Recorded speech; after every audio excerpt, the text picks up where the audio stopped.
small bone fragment found in Sandra Anderson's basement physically matched bones that were found at StressCon, that industrial site in Bay City. It gets better. In her pocket of the pants that she was wearing when she was arrested were very unique blood-stained fibers that were the same as fibers found on evidence that was collected, and the same identical fibers were found in her residence. As for the blood-stained saw found in Azizul Islam's basement, the FBI finally finds out whose blood was on the blade. It belongs to Anderson herself. And what about the mystery of the 11th toe?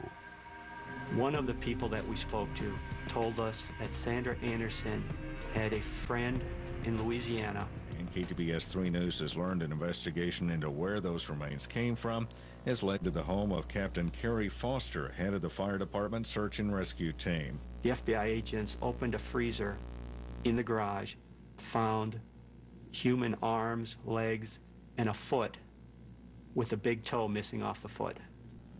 It was a perfect match. In November 2003, Eagle dies of heart disease. 3 months later, with her trial approaching, Anderson still denies the charges.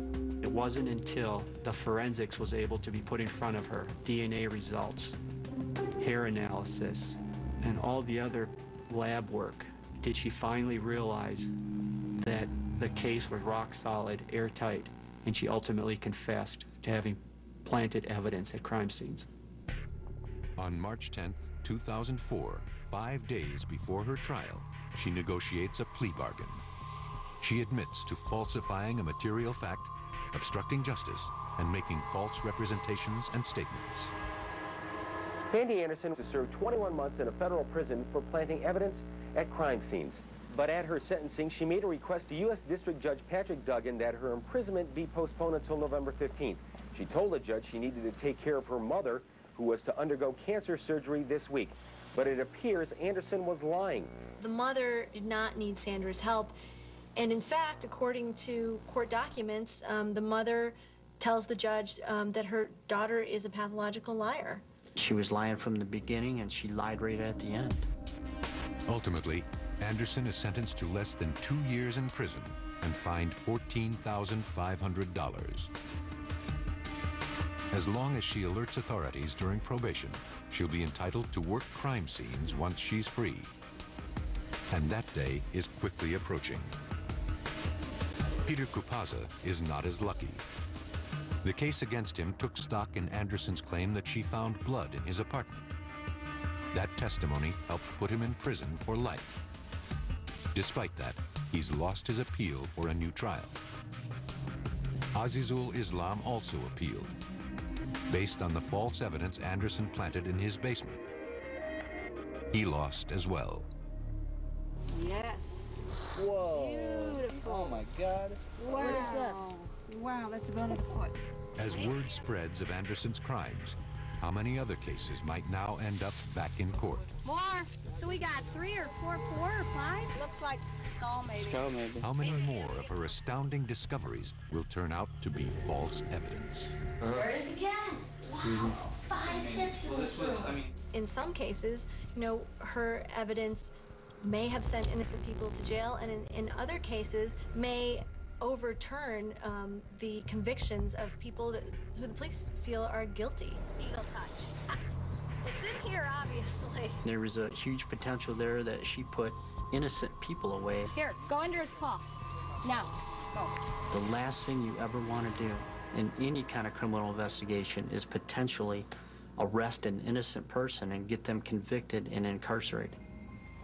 The sanctity of a crime scene is very, very important. Somebody's life or someone's liberty may be hanging in the balance based on what we find. So whenever there's a breach, we take it very seriously. Well, why did Sandy do this?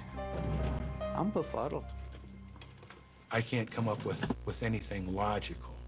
Sandy Anderson's motivation was strictly attention, media attention. She savored the attention she was getting from not only the media, but from law enforcement. When we went into her house on the search warrant, she had a lot of front page articles from various newspapers on her wall. I think it was some sort of high for her. She even says herself to the court, "I lost track of why I was offering my services." It was a need to have people think that she was the best in the world.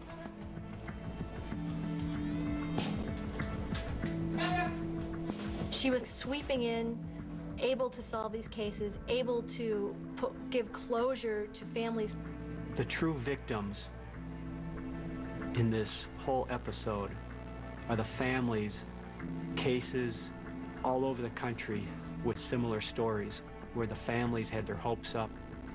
We're telling them, we're going to bring closure to you. We're going to bring your daughter home to you. And then we have to call and tell them that we've all been taken by Sandra Anderson.